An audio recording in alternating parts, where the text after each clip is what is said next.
companhia até Chinon. Numa visão rápida, passa em revista as campanhas do Liger, os gloriosos combates de Orleans, de Jargeau, de Patay, escuta as fanfarras guerreiras e os gritos de alegria da multidão em delírio. Revê, ouve tudo isso na hora derradeira. Quis, por essa forma, num como supremo abraço, dizer o adeus final a todas aquelas coisas, a todos aqueles entes amados. Não tendo nenhum deles diante da vista, concretizou na imagem do Cristo crucificado suas lembranças, suas ternuras.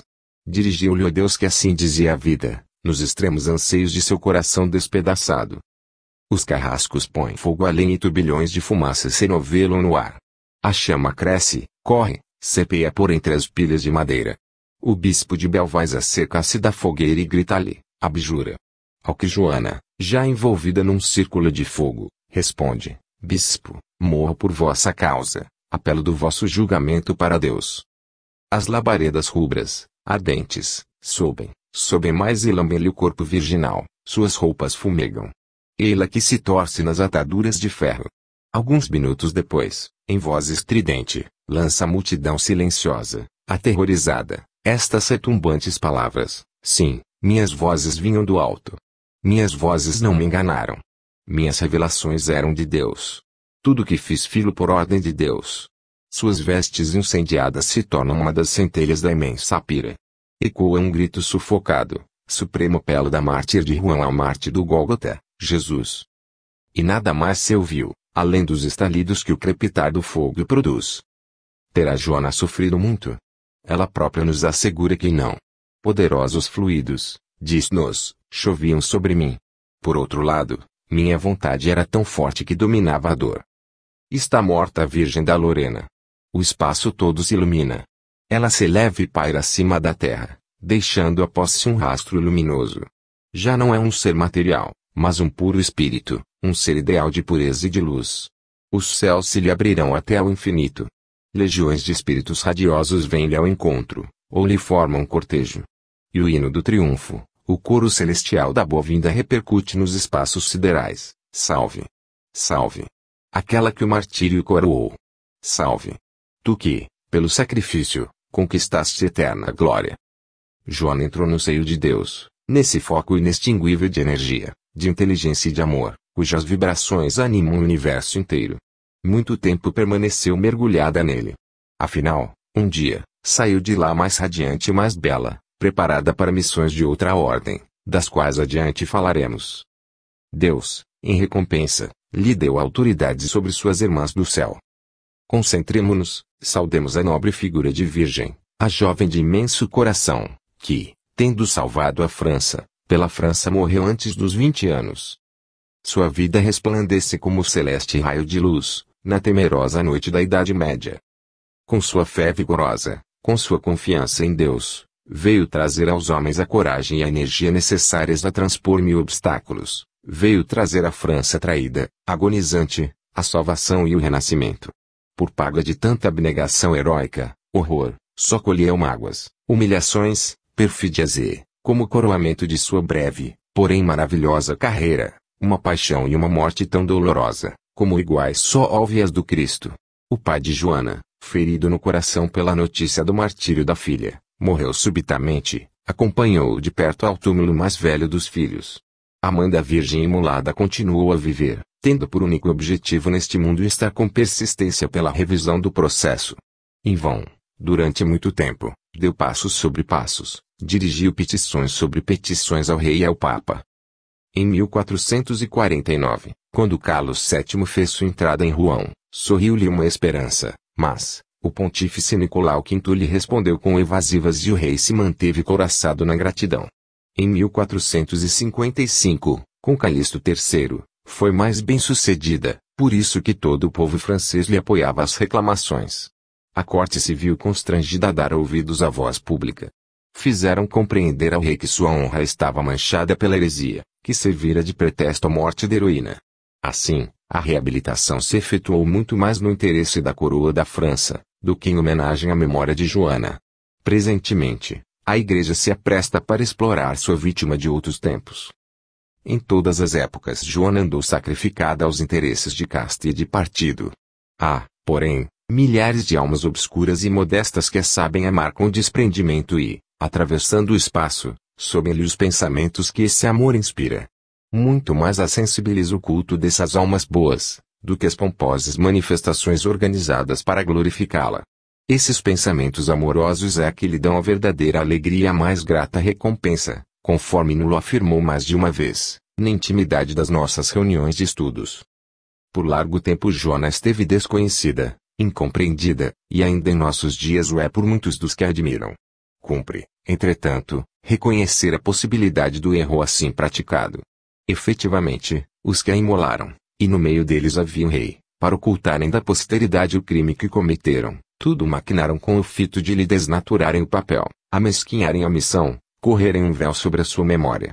Obedecendo a esse intuito é que destruíram o registro dos inquéritos de Poitiers, que falsificaram, de Luc Cherat, certos documentos do processo de Rouen, que tomaram os depoimentos prestados no de reabilitação com a preocupação constante de não arranharem altas suscetibilidades. Nos processos verbais de Rouen se diz que, na manhã do suplício, em último interrogatório que a sujeitaram no cárcere, sem notários, sem escrivães, e só muitos dias depois passados a escrito por Cauchon, a Virgem renegara suas vozes. É falso. Ela jamais as renegou. Em dado momento, extenuada, exausta, sem forças, submeteu-se à Igreja. Nisto unicamente consiste a abjuração de Saint-Ouen. Por efeito de tais perfídias é que a memória de Joana ficou tanto tempo eclipsada. No começo do 19º século, dela tínhamos apenas uma silhueta apagada, uma lenda incompreensível, infiel. Quis, porém, a justiça imanente da história que a verdade abrisse caminho. Das camadas populares surgiram incansáveis trabalhadores, Michelet, Henri Martin, o senador Fabre, Quicherat, sobretudo, diretor da escola de Chartres, e também alguns padres. Todos esses obreiros conscienciosos escrutaram os pergaminhos amarelecidos, esquadrinharam as bibliotecas poeirentas. Descobriram-se muitos documentos ignorados. Encontrou-se nas ordenações reais do tempo, nas crônicas de Saint-Denis, num acervo enorme de arquivos depositados na biblioteca de Chartres, nas contas de despesas das boas cidades, a revelação de fatos que realçam a ruína.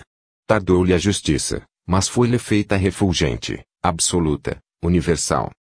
Eis porque a França moderna corre um grande dever, o de reparar, ao menos moralmente, as faltas da França antiga. Todos os olhares devem convergir para a nobre e pura imagem, para o vulto luminoso da Virgem Lorena, que é o anjo da pátria. É preciso que todos os filhos da França gravem, no pensamento e no coração, a lembrança da que o céu nos enviou na hora dos desastres e dos cataclismos. É necessário que pelos tempos em fora uma eterna homenagem suba àquele espírito valoroso que amou a França até a ponto de lhe dar a vida, de perdoar sobre a fogueira todos os abandonos, todas as insídias, aquela que se ofereceu em holocausto à salvação de um povo. Imenso alcance teve o sacrifício de Joana d'Arc. Em política, como deixaremos firmados na segunda parte deste volume, produziu a unidade da França. Antes dela, éramos apenas um país desmantelado, esfacelado pelas facções. Depois dela, houve uma França. Joana entrou resolutamente no braseiro e, expirando, ao mesmo tempo em que sua alma se evolava para o além, dali saía a unidade nacional. Toda obra de salvação se realiza por meio do sacrifício.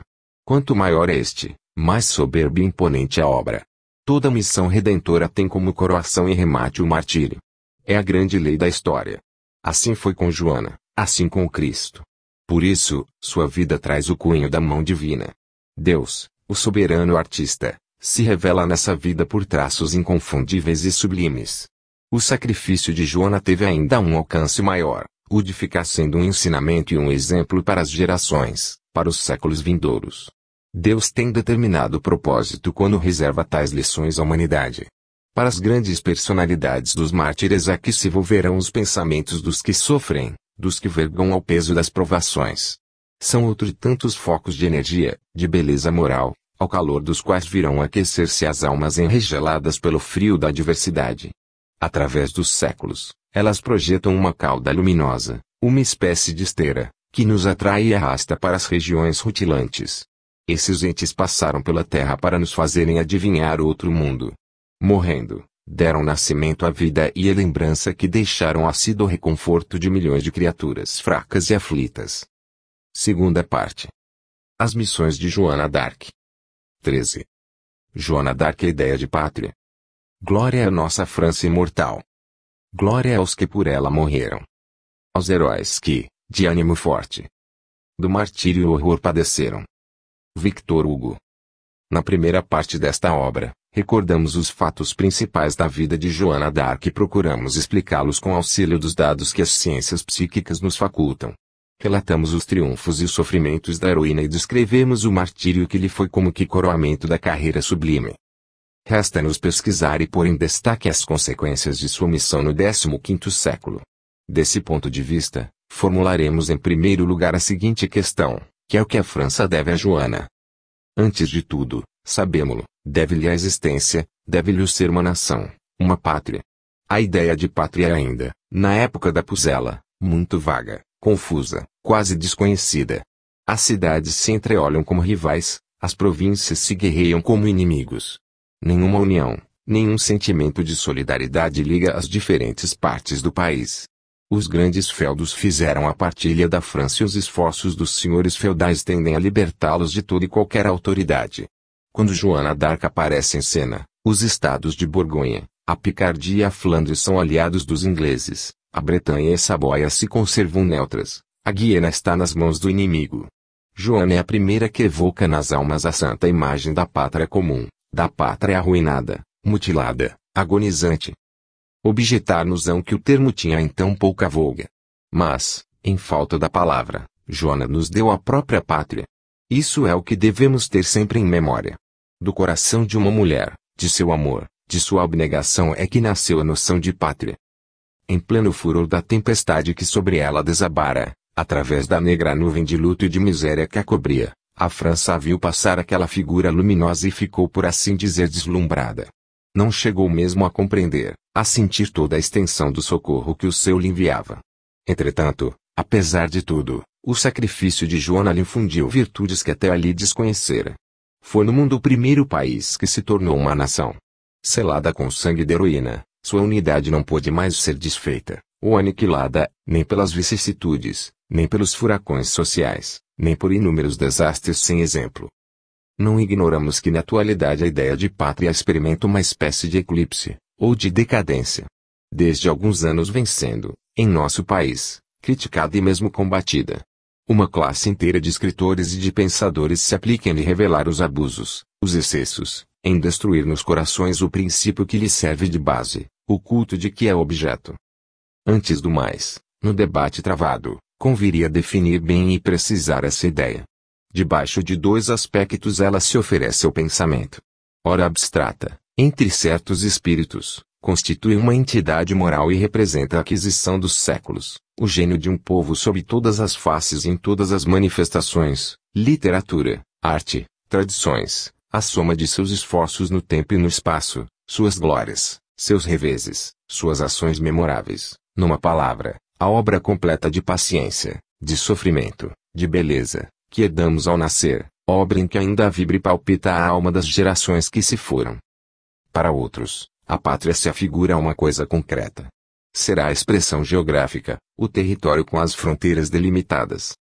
Mas, para ser verdadeiramente bela e completa, a ideia de pátria deverá revestir as duas formas e reuni-las numa síntese superior. Considerada sob um só daqueles aspectos, não passaria de motivo de alarde, ou melhor, de uma abstração vaga, imprecisa. Ainda que a ideia se apresente em sua dupla constituição, o espírito e a letra.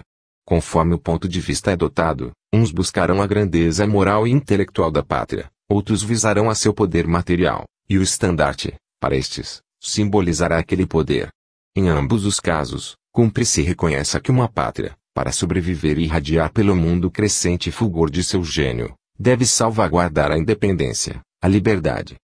Na obra imensa de desenvolvimento e evolução das gentes, cada nação concorre com uma nota para o concerto geral, cada povo representa uma das faces do gênio universal, cuja manifestação e embelezamento lhe incumbe operar por meio do labor no curso das idades. Todas as modalidades da obra humana, todos os elementos de ação importam, são necessários ao progredir do planeta.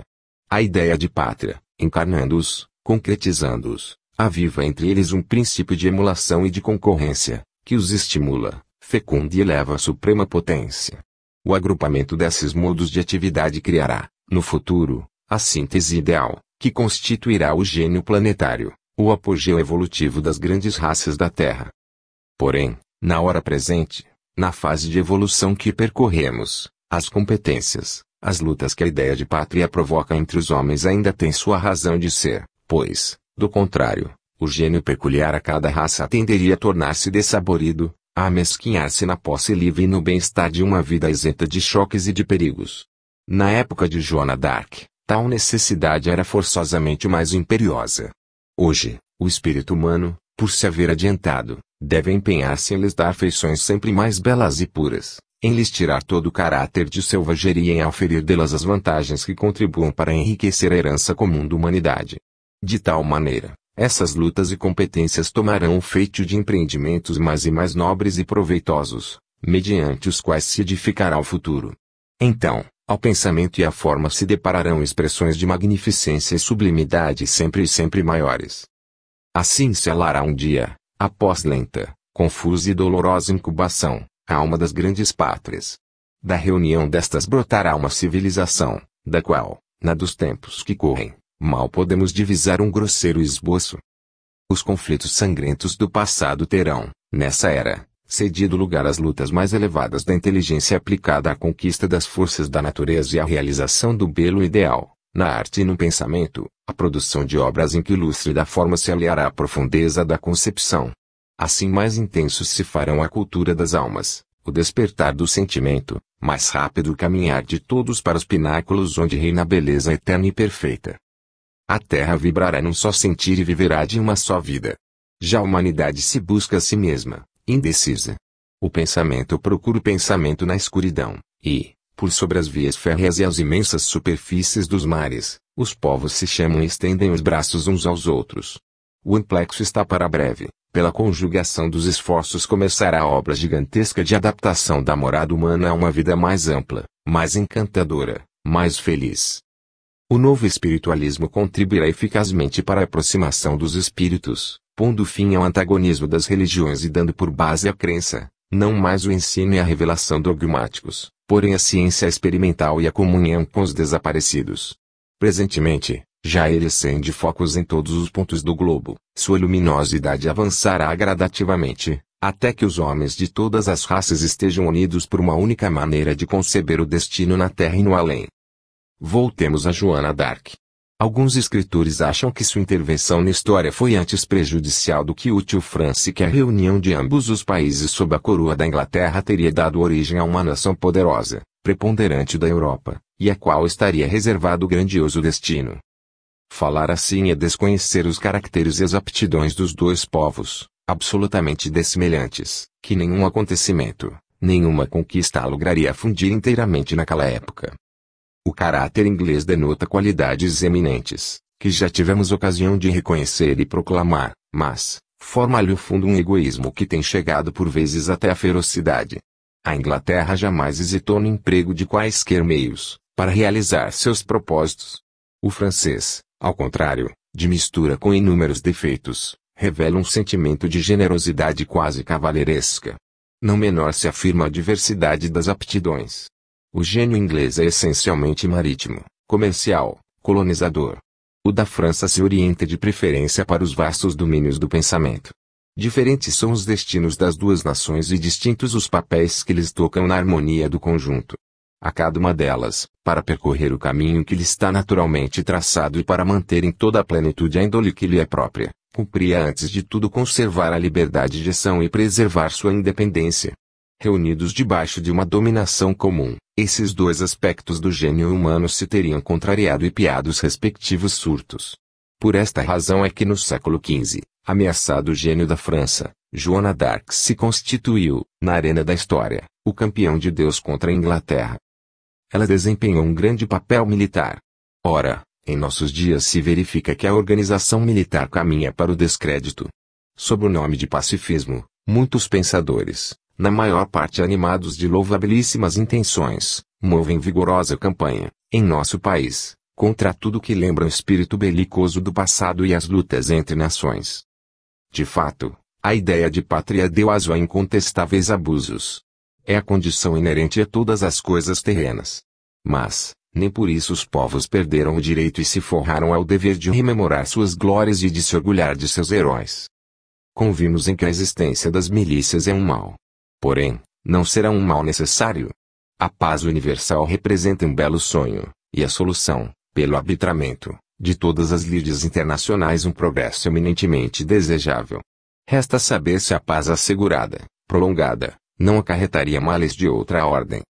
Só no 19º século, diz o Sr. Charles Richet, morreram, por efeito da guerra, 15 milhões de bravas criaturas. O passado inteiro não foi senão um estéril morticínio. Querer perpetuar essa infâmia faria clorar.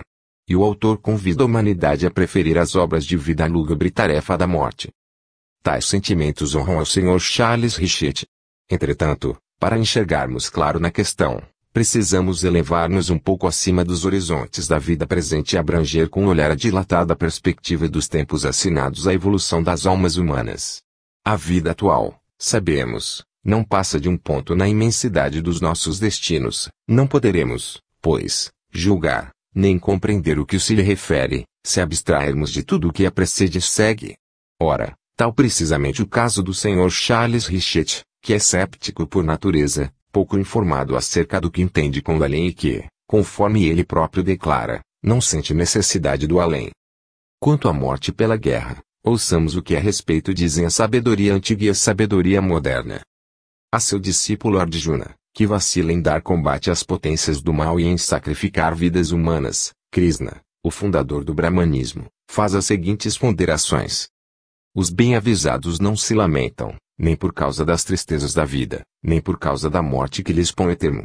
Esqueces que eu, de todos os chefes do exército sempre existimos e que jamais deixaremos de existir, quando, em troca, de nossos corpos usados, outros nos forem fornecidos, animados de nova vida. Encara, pois, com a serenidade de uma alma impassível as alegrias e as dores da existência. A vida de qualquer criatura desafia a destruição, porquanto a alma encarnada é eterna. Não tendo nascido, como poderia morrer? Não te causa inquietação nem o nascimento, nem a morte, olha de frente o dever que te corre. Ora, teu dever, neste dia, é travar uma justa legítima batalha. Toda abstenção de tua parte seria uma pusilanimidade, que te desonraria para sempre. Se te matarem, ganharás o céu, vencedor, possuirás a terra. Ergue-te, portanto, filho de heróis, e combate com a firme resolução de vencer. Escutemos agora a palavra de um dos maiores psicólogos de nosso tempo, William James, reitor da Universidade de Harvard. Um instinto profundo, impossível de desarraigar-se, nos impede de considerar a vida uma simples farsa, ou uma elegante comédia. Não, a vida é uma tragédia acerba e o que nela mais sabor tem é o que mais amarga. Na cena do mundo, só ao heroísmo cabem os grandes papéis. É no heroísmo, sentimos-lo bem, que se acha oculto o mistério da vida. Um homem nada vale, se mostra incapaz de qualquer sacrifício. Quais os fins a que na realidade visamos nas vidas múltiplas, no decurso da sucessão de nossas existências na Terra e nos outros mundos? O objetivo da alma em sua carreira, temo-lo demonstrado, reside na conquista do futuro, na edificação de seu destino pelo esforço persistente. Ora, a paz indefinida em mundos atrasados e no seio de sociedades ainda pouco evoluídas quanto as nossas, favorece o desenvolvimento da frouxidão e da sensualidade, os piores venenos da alma. A procura exclusiva do bem-estar, a sede de riquezas e de conforto, que caracterizam a época em que vivemos, são causas do quebrantamento da vontade e da consciência. Destroem-nos a virilidade e nos fazem perder toda a iniciativa, toda a capacidade de resistência nas horas adversas. A luta, ao contrário, engendra tesouros de energia, que se acumulam nas profundezas da alma e acabam por se incorporar à consciência. Depois de terem estado norteadas para o mal, nos estádios inferiores da evolução, essas forças, por efeito da ascensão e do progresso do ser, pouco a pouco se transformam em pulsões para o bem, pois que é próprio da evolução transmudar as potências más da alma em faculdades benfazejas. Tal a divina e suprema alquimia. A guerra ensina o homem a desprezar a dor, afrontar as privações e a morte. As energias internas, assim adquiridas, em vez de continuarem a expandir-se no exterior, voltam-se mais tarde, com o progredir da alma, contra suas mesmas paixões e lhe garantem o triunfo no combate ao sensualismo deprimente, ao mal e ao sofrimento. A ameaça das guerras externas pode ser tão salutar aos povos em via de evolução, como aos indivíduos. Dela nasce a união no interior. A paz prolongada alimenta as dissensões intestinas, fomenta a guerra civil, como vemos presentemente pelas greves que se multiplicam em torno de nós. Nas lutas empenhadas, os reveses são mesmo mais úteis do que o triunfo. A desgraça aproxima as almas e lhes prepara a fusão. As derrotas são outros tantos golpes vibrados em uma nação, mas, à semelhança dos do martelo do escultor, esses golpes a tornam mais bela, porquanto repercutem no fundo dos corações, onde vão despertar emoções, fazendo surgir ocultas virtudes. Também é na resistência à adversidade que se temperam e nobilitam os caracteres. Na grandiosa evolução do ser, a coragem é a qualidade essencial. Se a não possui, como poderá vencer os obstáculos inúmeros que se lhe acumulam na estrada? Eis porque, nos mundos inferiores, moradas e escolas das almas novas, a luta é a lei geral da natureza e das sociedades. Lutando, o ser adquire as energias primordiais, indispensáveis a que lhe seja possível descrever sua imensa trajetória através do tempo e do espaço. Não vemos já na vida de hoje aquele que na infância recebeu uma educação forte, que preparou sua têmpera por meio de grandes exemplos, ou do infortúnio, que, ainda jovem, aprendeu a ser austero e a sacrificar-se, não está mais bem preparado para o desempenho de um papel importante, para o exercício de uma ação eficaz. Inversamente, na criança muito amimada, habituada à abundância, à satisfação de todas as fantasias e caprichos, as qualidades viris se extinguem e as molas da alma se afrouxam. O excesso de bem-estar amolenta. Para que o ser não se atrase no caminho, preciso é que as necessidades o aguilhoem, que os perigos obriguem ao esforço. Com relação às sociedades terrenas, o estado moral em que se encontram apresenta mais de uma analogia com o que ocorre na atmosfera. Quando esta, na quadra estival, ao cabo de longo período de tranquilidade, se altera e satura de emanações malsãs, furiosa tempestade vem quase sempre purificar o ar e restabelecer o equilíbrio desfeito.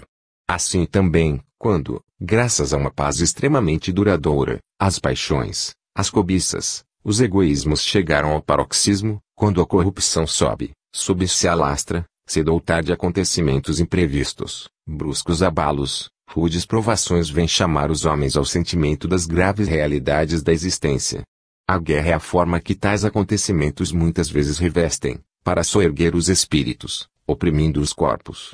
São purgações violentas para as sociedades e aproveitam mais aos vencidos do que aos vencedores, porque os esclarecem sobre as próprias fraquezas e lhes ministram as duras lições da experiência. Seja como for, não se conseguirá, faça-se o que se fizer, assegurar completamente a paz e a concórdia entre os homens, senão pelo levantamento dos caracteres e das consciências. Nossa felicidade, nossa segurança perfeita, não nos esqueçamos, estão em relação direta com a nossa capacidade para o bem. Não podemos ser felizes senão na medida de nossos méritos. O flagelo da guerra, como todos os que apoquentam a humanidade, só desaparecerá quando desaparecer a causa dos nossos erros e vícios. 14. Joana d'Arc, a ideia de humanidade. Nunca matei ninguém. Jeanne. Não pretenderemos que Joana d'Arc tenha sido quem nos trouxe a primeira noção de humanidade. Muito antes dela, em todos os tempos, os gemidos dos que sofrem despertaram nas almas sensíveis os sentimentos de piedade, de compaixão, de solidariedade. Estas qualidades, porém, no decurso da Guerra de 100 Anos, se haviam tornado raríssimas, particularmente entre os que cercavam Joana, entre aqueles soldados embrutecidos, que fizeram da guerra uma obra de rapina e de banditismo. É numa época assim, férrea e sanguinária, que a Virgem Lorena nos faz ouvir a cariciosa linguagem da comiseração, da bondade. Não há dúvida de que ela se armou para salvar a França, mas, passada a hora da luta, volve a ser a mulher de terno coração, o anjo de meiguice e da caridade. Por toda parte, opõe-se aos massacres e sempre oferece a paz antes de atacar. 3 vezes, diante de Orleans, reitera propostas deste gênero. Socorre os feridos e mesmo os feridos ingleses. Aos desgraçados leva o conforto e sofre por todos os sofrimentos humanos. Na escura noite feudal, o 15º século se mostra mais tenebroso, ainda mais sinistro do que os outros. É o século em que se vê um rei de Aragão matar o filho e um conde de Gueldre assassinar o pai, em que um duque da Bretanha se faz assassino do irmão, e uma condessa de Foix o carrasco da irmã. Através da densa nuvem sangrenta que envolve homens e coisas, Joana nos aparece qual visão do alto. Fitando-a, encontramos repouso para a vista e nos consolamos do espetáculo dos morticínios. São dela estas dulcíssimas palavras: jamais vi correr sangue de francês, sem que os cabelos se me eriçassem. Na corte de Carlos VII não se praticava somente toda sorte de roubos e de atos de banditismo. Os assassínios também eram frequentes. O senhor de Giac, camarista mor e mais tarde favorito do rei, assassinara a mulher, Joana de Nailac, para casar com a opulenta condessa de Tominerre, Catarina de Lisle-Bouchard, e pereceu, ele próprio, afogado, por instigações não só do condestável de Richemont, a cuja política se constituíra um embaraço, como de La Trémouille, que lhe cobiçava a esposa, depois de ter, à força de maus tratos, dado a morte àquela com quem se casara. Um outro favorito de Carlos VII, Licamos de Beaulieu, morre assassinado na presença do monarca. O conde d'Armagnac sequestra o marechal de Séverac, arranca-lhe um testamento a seu favor e em seguida manda matá-lo. Num meio assim monstruoso é que a boa Lorena cumpre intervir. Essa circunstância lhe tornará ainda mais penosa a tarefa e multiplicará, para sua sensibilidade, as causas de sofrimento. Alguns escritores quiseram ver em Joana d'Arc uma espécie de virago, de virgem guerreira exaltada pelo gosto dos combates. Nada mais falso, desmentem semelhante opinião as ações e palavras da heroína. É certo que ela sabe afrontar os perigos e expor-se aos golpes do inimigo, mas, quer nos acampamentos, quer no ardor das refregas, jamais se despojou da doçura e da modéstia peculiares à mulher. Era bondosa e pacífica de natureza. Nunca trava combate com os ingleses, sem que previamente os convide a se afastarem. Quando os adversários se retiram sem lutar, como a 8 de maio, junto de Orleans, ou quando cedem ao embate dos franceses, ordena que os poupem, deixai-os ir, dizia, não os mateis. A mim me basta que se retirem. Nos interrogatórios de Juan perguntam-lhe, que era o que mais querias, ao estandarte, ou a espada? Ela responde, amava muito mais, mesmo 40 vezes mais ao meu estandarte, do que a minha espada. Nunca matei ninguém. Para se preservar dos arrastamentos da luta, estava sempre com a bandeira empunhada, porque, dizia ainda, não quero servir-me da espada. Não raro surgia onde mais violenta era a peleja, em risco de ser morta ou presa. Nesses momentos, referem seus companheiros d'armas, deixava de ser a mesma. Passado, porém, o perigo, voltavam a predominar nela a doçura e a simplicidade. Ainda durante a ação, sua sentimentalidade acorda, reaparece a mulher, ao sentir-se ferida, consta no texto, teve medo e chorou. Depois, decorrido algum tempo, disse, estou consolada. Seus temores, suas lágrimas a tornam mais tocante aos nossos olhos, pois que lhe emprestam ao caráter esse encanto, essa força misteriosa, que constitui um dos maiores atrativos de seu sexo. Joana, dizíamos, tinha um coração sensível. As injúrias dos inimigos feriam-na fundo, quando os ingleses lhe chamavam ribalda, refere uma testemunha, rompia em pranto. Mas, logo, por meio da prece, que dirigia a Deus, purificava a alma de todo ressentimento e perdoava. No cerco de Orleans, um dos principais chefes ingleses, Glasdale, assim que a divisava, cobria de invectivas. De cima do parapeito do Forte das Tourelles, pôs-se, no dia do ataque, a vociferar contra ela. Dali a pouco tempo, ao ser o bastião tomado de assalto, caía, completamente armado, no ligeirio se afogava. Joana, acrescenta a testemunha, cedendo à piedade, entrou a chorar copiosamente pela alma de Glasdale e dos outros que, em grande números, também se afogaram. Joana, portanto, não é unicamente a virgem dos combates. Mal cessa a batalha, ela que se transforma no anjo de misericórdia. Vimos que, ainda criança, já socorria os pobres e cuidava dos enfermos. Investida no comando do exército, consegue inflamar a coragem na hora do perigo, mas, fim do combate, comove o infortúnio dos vencidos e seus esforços convergem para lhes minorar os malefícios da guerra. Em oposição aos costumes do tempo, à medida que o interesse predominante da França lhe permite, empenha-se, com risco da própria vida, na defesa dos prisioneiros e dos feridos votados à decapitação. Tudo faz por tornar menos cruel a morte dos moribundos. Na Idade Média, era de regras não dar quartel aos vencidos.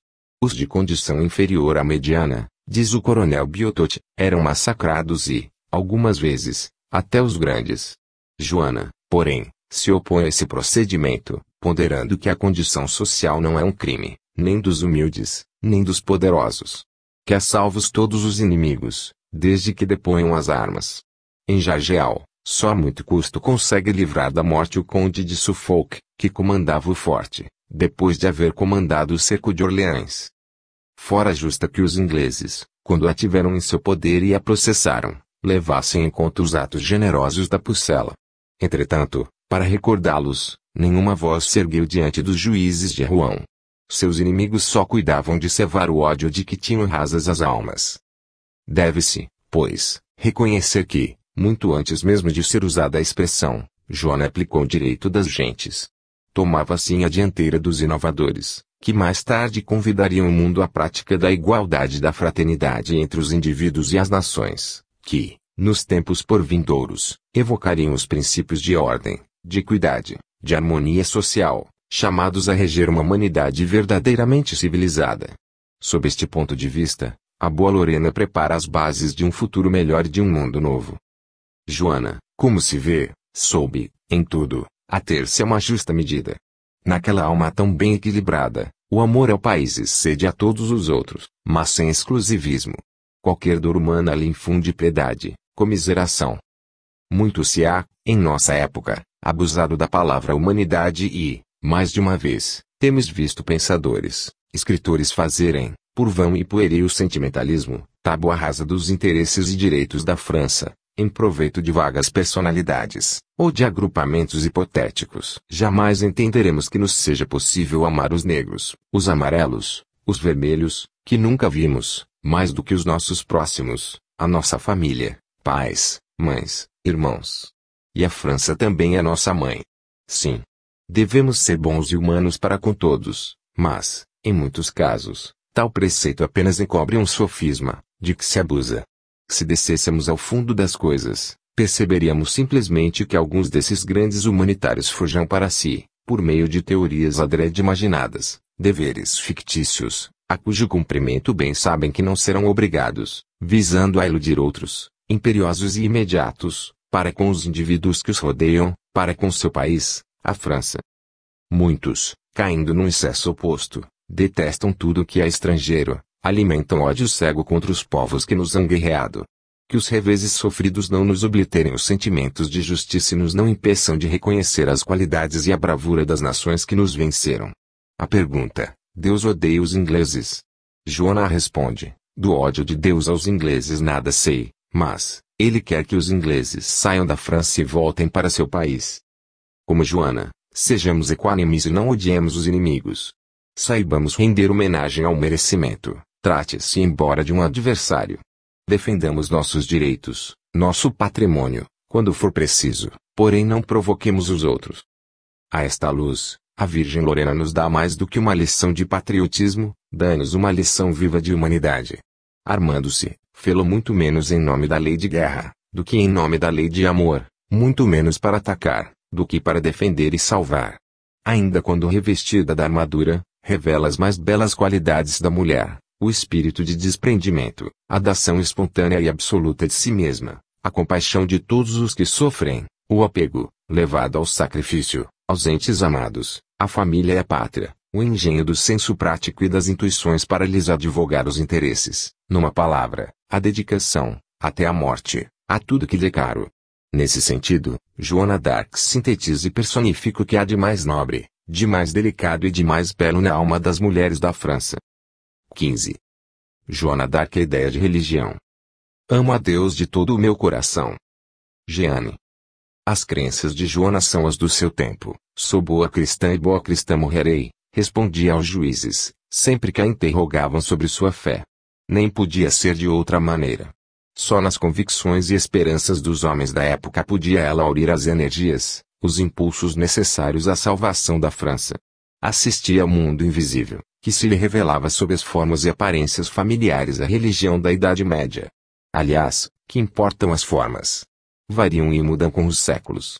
Quanto ao alicerce da ideia religiosa, esse, sim, é eterno, pois que toca as fontes divinas.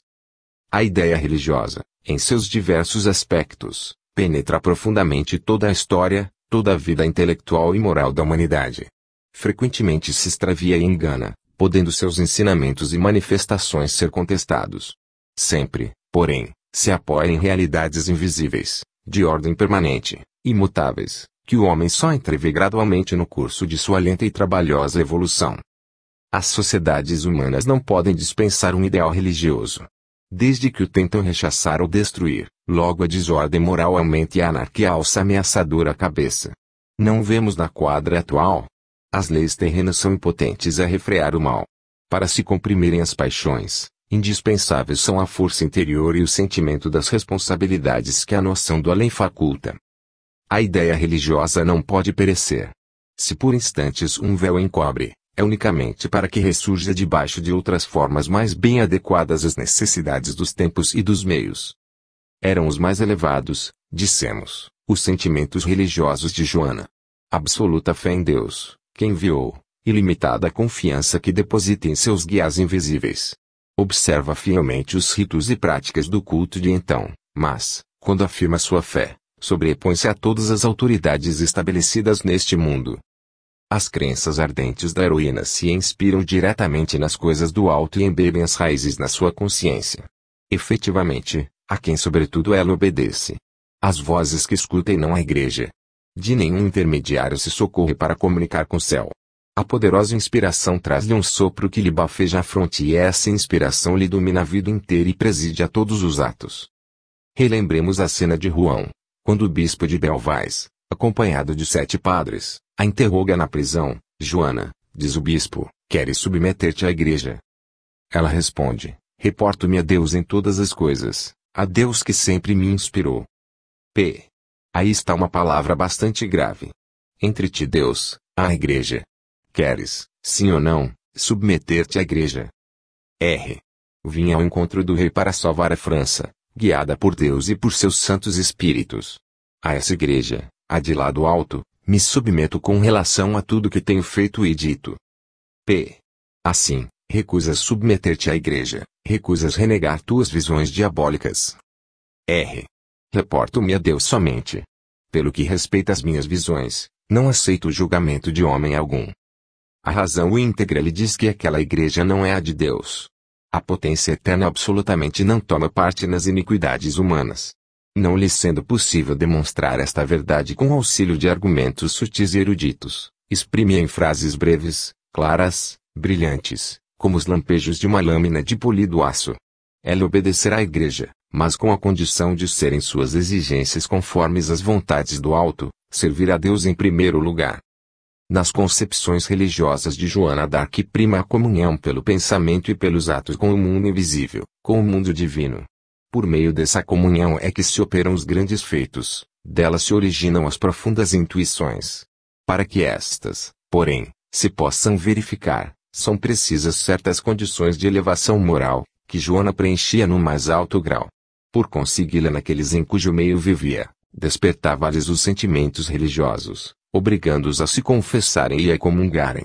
Expulsava do acampamento as mulheres de vida desregrada. Não marchava contra o inimigo, senão ao som das preces e dos cânticos. Tudo isto é de modo a causar surpresa ao cepticismo de nossa época, mas, na realidade, por outros quaisquer meios ela não lograria, num século de fé cega, obter daqueles homens grosseiros a necessária exaltação. Apenas cesse esse adestramento moral, assim que se completa a obra de intriga dos cortesãos e dos despeitados, logo que os hábitos viciosos e os maus instintos de novo preponderam, recomeçam os desastres e os reveses. Às potências superiores nada importam a forma do culto e o aparato religioso. Exigem tão somente dos homens elevação da alma e pureza de sentimentos, o que se pode conseguir em todas as religiões e mesmo fora e acima das religiões. É o que muito claramente sentimos, nós espíritas, que, por entre zombarias e dificuldades sem conta, vamos pelo mundo a proclamar a verdade, tendo como único apoio a ajuda, que nunca nos faltou, das entidades do além. O que, sobretudo, caracteriza Joana é a confiança, confiança no êxito, confiança em suas vozes, Confiança em Deus. No momento da luta, nas horas indecisas da batalha, incute em todos os que a seu lado combatem. A fé que tem na vitória é tão grande, que constitui um dos elementos essenciais do definitivo triunfo. Sua vida inteira se nos apresenta impregnada dessa confiança. Seja na prisão, seja na presença dos juízes, ela acredita sempre na libertação final, afirma continuadamente com segurança. As vozes lhe disseram que seria libertada por uma grande vitória. Nestas palavras, havia apenas uma figura de linguagem, tratava-se, realmente, do martírio. Joana, a princípio, não o entendendo assim, contou por muito tempo com o socorro dos homens. Notemos a necessidade de tal erro. A promessa das vozes lhe serviu de supremo alento nos dias dolorosos do processo. Era de onde lhe vinha o desassombro que manteve diante do tribunal. Fez mesmo com que, chegado o momento do sacrifício, ela caminhasse confiante para a morte. O derradeiro grito que solta dentre as chamas vorazes ainda é uma afirmação da sua crença. Não, minhas vozes não me enganaram. Apenas ligeiras dúvidas lhe roçaram de leve o pensamento em Melun, em Beelrevoer, em Saint-Ouen de Rouen. Pobre menina! Quem ousará tirar daí motivo para recriminá-la, se lhe atentar na idade e na situação difícil em que se encontrava? O desenlace conservou-se-lhe oculto até ao fim. Como teria podido avançar pelo árduo caminho que lhe fora traçado, se soubera de antemão tudo o que a esperava? Imenso benefício nos fazem os céus, permitindo-nos seja velada a hora da agonia, a dolorosa provação que porá fim à vida. Não é, com efeito, preferível que nossas ilusões se desfolhem lentamente e que a esperança persista no fundo de nossos corações? Menor será o dilaceramento. À medida, porém, que se lhe aproxima o termo da carreira, a verdade terrível se desenha mais nitidamente. Perguntei às minhas vozes se seria queimada. Responderam-me, confia em nosso Senhor e Ele te ajudará. Recebe tudo com resignação, não te aflijas por causa do teu martírio. Virás enfim para o paraíso. Nas horas sinistras, quando todas as esperanças jazem por terra, a ideia de Deus constitui o supremo refúgio. É fora de dúvida que esta ideia nunca esteve separada do pensamento de Joana. Ao contrário, dominou-lhe a existência inteira. Mas, nos momentos angustiosos, penetra com mais viva intensidade e a preserva das fraquezas do desespero. Das profundezas infinitas descerá o consolador raio de luz, que iluminará a sombria masmorra, onde, há 6 meses, ela suporta 1000 males, 1000 injúrias, e um recanto do céu se lhe abrirá no límpido olhar de vidente. Um véu de tristeza cobre as coisas terrenas. Deserta-lhe o coração a esperança de ser libertada. A ingratidão, a negra perfídia dos homens, a maldade feroz dos juízes se lhe desvendam na mais completa e hedionda nudez, do mesmo passo que a pungente realidade se apresenta. Contudo, através das grades de seu cárcere, coam-se os esplendores de um mundo mais belo. Para lá do horrendo báratro que lhe cumpre transpor, para lá do suplício, para lá da morte, ela descortina a alvorada das coisas eternas. Sabemos que o sofrimento é o remate de uma existência bem preenchida. Sem o sofrimento, nada há de completo, nem de grande. É a afinação das almas, a auréola que nimba a fronte dos santos e dos puros. É a única porta de entrada para os mundos superiores e é também a significação do termo paraíso, único capaz de exprimir aos homens do século que corre a ideia da vida espiritual, banhada de claridades e harmonias que jamais se extinguem. Joana não tem perto de si uma só pessoa a quem confia as mágoas e dores que a oprimem. Deus, porém, não abandona seus missionários. Invisível, mas presente, é o amigo sempre fiel, o esteio forte, o Pai eterno, que vela pelos filhos desgraçados. Por tê-lo desconhecido, por haver desdenhando das forças, dos socorros do alto, o homem atual não encontra amparo nas provações, nem consolação na dor. A sociedade contemporânea se agita febricitante e rola na incoerência das ideias e dos sistemas. O mal lhe cresce nos seios sem que se lhe depare em parte alguma estabilidade e o contentamento íntimo, exclusivamente porque se dedicou às aparências e às superficialidades, timbrando em desconhecer as verdadeiras alegrias, os incomensuráveis recursos do mundo oculto. Julgou alcançar a felicidade no desenvolvimento das riquezas materiais e não fez mais do que aumentar o vazio e o amargor nas almas. De todos os lados se ouvem gritos de furor, observam-se reivindicações violentas. A noção do dever quase se apagou e as bases da ordem se mostram fendidas. O homem não mais sabe amar, porque não mais sabe crer. Volve-se para a ciência, mas a ciência, como que esmagada ao peso das descobertas, se mantém impotente para lhe ministrar a confiança no futuro e a paz interior. Na manhã mesma do suplício, disse Joana a Pierre Maurice, pela graça de Deus, ainda hoje estarei no paraíso. Resignada ao martírio, afrontá-lo-á valorosamente, com a alma plena de dignidade. A morte, ainda mais cruel, não é preferível que ela sofre há 6 longos meses. O pensar na morte desperta nos jovens uma terrível angústia. Joana experimentou, desde o dia em que a meteram numa gaiola de ferro, em Rouen. O que aí padeceu não é pior do que morrer. As esperanças, os sonhos de glória, os grandes desígnios, tudo se desvaneceu como fumaça. Quem poderá dizer o que se passou naquela alma angélica, durante as prolongadas vigílias no cárcere, à proporção que a hora fatal se avizinhava? Estarei no paraíso, dizia. Da mesma maneira se devem compreender estas outras palavras, que refletem as crenças da época. Não pedi as minhas vozes, como recompensa final, senão a salvação de minha alma. Salvar a alma, eis o axioma das convicções católicas, o objetivo último prescrito pelas ideias religiosas da Idade Média. É uma concepção muito acanhada, mas que, entretanto, abriga um fundo de verdade. Realmente, nada se salva, nada se perde. A justiça divina reserva modos de reparação a todas as faltas e nos oferece meios de nos levantarmos de todas as quedas. O preceito deverá ser modificado neste sentido. A alma tem que sair da vida, melhor e maior do que entrou. Por diversas maneiras se pode atingir essa meta, pelo trabalho, pelo estudo, pela provação, pelo sofrimento. Esse é o alvo que sem cessar devemos ter diante dos olhos. Para Joana, tais palavras encerram um sentido mais particular. Sua preocupação de todos os instantes está em desempenhar dignamente a missão que lhe foi confiada, em alcançar para todos os seus atos e dizeres a sanção daquele que nunca se engana. O sentimento religioso de Joana não degenera em beatice, ou em preconceitos pueris. Ela não importuna Deus com intermináveis e vãos pedidos. É o que ressalta de suas palavras: não recorra a Nosso Senhor sem necessidade. Não hesita em combater debaixo dos muros de Paris, no dia da Natividade, malgrado as censuras que lhe fizeram por esse motivo.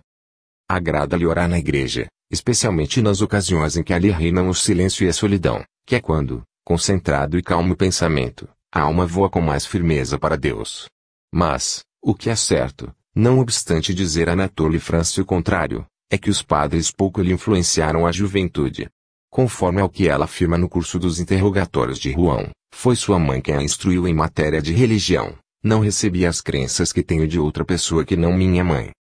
Nada diz a respeito das vozes e das visões ao cura de sua aldeia e só consigo mesma se aconselha acerca do que tem relação com os espíritos seus protetores. Sobre se devo crer nas minhas revelações, dizia em Rouen, não peço conselho ao bispo, cura, ou a quem quer que seja. Deposita em Deus ilimitada fé, que lhe serve de móvel a todos os atos e lhe permite arrostar as mais duras provações. Tenho bom mestre, diz Nosso Senhor, de quem tudo espero e não de outro. Que valem as vicissitudes deste mundo, se o nosso pensamento se faz uno com Deus, isto é, com a lei eterna e divina. Todavia, Deus não é somente mestre. É Pai a quem devemos amar, como os filhos amam aquele que lhes deu a vida. Poucos homens o sentem ou compreendem, eis porque renegam de Deus na adversidade. Joana, porém, o afirma em termos tocantes: tudo confio de Deus, meu Criador. Amo-o de todo o meu coração. Inutilmente, os inquisidores, que não desprezam meio algum de atormentá-la, procuram feri-la nas crenças e levá-la ao desespero. Apontam-lhe com pérfida insistência a situação de aparente abandono em que se vê, a ilusão de suas esperanças, a irrealidade das promessas do céu. Ela responde invariavelmente: que Deus me tem abandonado, nego. Que exemplo para aqueles que as provações acabrunham, que acusam a Deus dos males que os afligem e que muitas vezes blasfemam. A seu ver, Deus também é juiz, confio em meu juiz, que é o Rei do céu e da terra. Ingênua expressão de que se serve para designar a potestade que paira acima de todas as deste mundo. Durante a vida, Joana foi sempre vítima da injustiça dos homens. Sofreu por motivo do zelo dos cortesãos e dos chefes militares, do ódio dos fidalgos e dos padres. Os juízes de Rouen, longe de se inspirarem no sentimento da equidade, buscaram inspiração em seus preconceitos e paixões, para condená-la. Desse julgamento iníquo, ela, dirigindo o olhar ao céu, Apela para o soberano juiz, que pesa em sua balança eterna as ações humanas. Confio em meu juiz. É o refúgio dos espoliados, dos deserdados, de todos quantos a parcialidade feriu no coração. E nenhum o invoca em vão. Nada mais comovente do que a resposta que dá à seguinte pergunta: sabe se estás na graça de Deus? Se não estou, que Deus me faça estar; se estou, que me conserve nela. Seria a mais aflita criatura do mundo, se soubesse não estar na graça de Deus. A candura daquela alma puríssima encontra modo de burlar a treta dos algozes. A insidiosa questão podia perdê-la. Respondendo afirmativamente, daria prova de presunção; negativamente, confessar-se-ia culpada e justificaria as suspeitas. Porém, sua inocência frustra os astuciosos ardis. Reporta-se ao juiz supremo que, só ele, sonda os corações e as consciências. Que se deve ver em tais palavras? A manifestação de um sentimento de delicada fé, ou uma das súbitas inspirações que lhe eram prodigalizadas. Seja como for, exprimem um dos mais admiráveis conceitos, que nos legou aquela criança de 19 anos. Em todas as circunstâncias, Jonas se considera um instrumento da vontade divina e nada faz sem consultar as potências invisíveis. Só se move sob as ordens do alto, a hora é quando Deus quer. É preciso trabalhar quando Deus manda. Trabalhai e Deus trabalhará. Vê-se, pois, que, no seu entender, não é só na sua vida que a intervenção da divindade se manifesta, mas em todas as vidas. Nossos atos precisam ser acordes com o plano divino. Antes de se pôr em ação, cada um deve interrogar sua consciência profunda, que é a voz de Deus em nós e que nos dirá qual o sentido em que melhormente dirigiremos nossos esforços. Deus não atua em nós e conosco, senão mediante o nosso livre concurso. Quando com sua lei coincidem nossos atos e vontades, a obra que executarmos se tornará fecunda e seus efeitos repercutirão em todo o nosso destino. Todavia, poucos homens escutam a voz que dentro de todos fala nas horas solenes. Na maioria, arrebatados pelas paixões, pelos desejos, esperanças e temores, lançam-se no turbilhão da vida, para conquistar o que lhes é mais prejudicial, atordoam-se, embriagam-se com a posse das coisas contrárias a seus verdadeiros interesses e só no ocaso da existência se lhes mirram as ilusões e dissipam os erros, ao mesmo tempo em que veem apagar-se a miragem dos bens materiais. Aparece então o cortejo das tristes decepções e verificam ter sido vã na agitação em que viveram, por não terem sabido estudar e apreender os desígnios de Deus, relativamente a cada um e ao mundo. Felizes daqueles a quem a perspectiva das existências futuras oferece a possibilidade de retomarem a tarefa desprezada e de melhor empregarem as horas. O que não soube ver a grande harmonia que reina em todas as coisas e a irradiação do pensamento divino por sobre a natureza e as consciências, esse é inábil para estabelecer a concordância entre seus atos e as leis superiores. Ao voltar para o espaço, caído o véu, sentirá a amargura de reconhecer que terá de recomeçar toda a obra, animado de outros propósitos e de uma concepção mais justa, mais elevada do dever e do destino. Objetar-nos-ão que, entretanto, nem sempre é fácil de reconhecer-se a hora de Deus, que suas vontades são obscuras e às vezes impenetráveis. Sim, não há dúvida de que Deus se oculta aos nossos olhares e que seus desígnios nos são frequentemente incertos. Mas, só por necessário, por nos deixar completa liberdade, é que Deus se esconde. Se fora visível a todos os olhos, se suas vontades se afirmassem com prepotência, nenhuma hesitação seria possível e, portanto, nenhum mérito. A inteligência que dirige o universo físico e moral se furta às nossas vistas, porque dispôs as coisas de tal maneira, que ninguém é obrigado a acreditar nela. Se a ordem e a harmonia do cosmos não bastam para convencer o homem, ele é livre. Nada constrange o séptico a caminhar para Deus. Deus se oculta, para nos obrigar a procurá-lo e porque esta procura constitui o mais nobre exercício para as nossas faculdades, o princípio do mais alto desenvolvimento que estas podem atingir. Soe, porém, uma hora grave e decisiva aí, se quisermos pôr-nos em guarda, haverá sempre em torno de nós e em nós mesmos um aviso, um sinal, que nos aponta o dever. A desatenção, a indiferença com que encaramos as coisas do alto e suas manifestações na existência terrena, eis a origem de nossas irresoluções e incertezas. Para aquele que as invoca, que as solicita, que as espera, elas nunca se conservam mudas, por mil vozes lhe falam claramente ao ouvido, ao coração. Ocorrerão fatos, surgirão incidentes, que por si sós lhe indicarão as resoluções a tomar. É na própria trama dos acontecimentos que Deus se revela e nos instrui. Compete-nos a nós apanhar e compreender, no momento oportuno, o misterioso aviso que, meio velado, ele nos dá, sem nos impor. Joana, com um bom senso simultaneamente cândido e profundo, sabe definir bem a ação providencial na vida humana.